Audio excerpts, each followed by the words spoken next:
का हाल बा भीम भाई? ठीक बा भाई।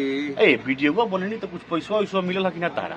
तुम भाई का कही का ये तू पढ़ लिख के साफा बोका बड़ा का भाई? ये गाँव में लोग इतना इज्जतदार बा कि हमारे पैसा दे दी तो दे दी लोग तो हमारी ये हाल रही भाई।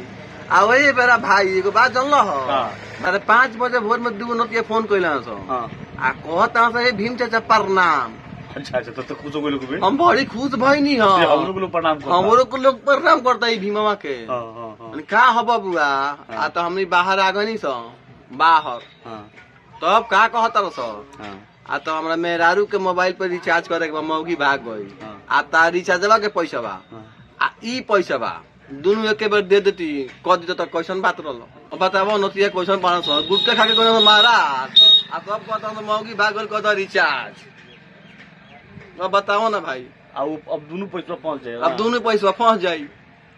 बड़ा दुख बता। बहुत दुख। हम कम दुखित में बानी का भाई?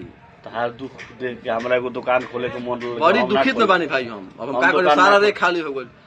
अब बताओ पैसा ले ही ले वहां से बाकी अब फिर को फागू बाकी दो रिचार्ज बाकी करा दो समय यार तोरो संग दिक्कत बा। बड़ी दिक्कत है भाई। पहिल का बाकी बा बढ़ले बा फिर ना देबो तो वो डूब जाई तो मजबूरी बा बाकी दे देबो तो दोनों डूबले बा।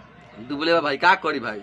अब बड़ा प्यार से फोन करता हूँ सामान लगे कि भीम चाचा प्रणाम उनका अरे बाबू हम बड़ी खुश भइनी हो आ तुमने महाराष्ट्र आ गई सब मौगी के मैं पर रिचार्ज कर दियो आ अगला पिछला दोनों भेज दो सो माने इतना वीडियो बनल हो एको को बकिया का ना कोनो नहीं खा दे।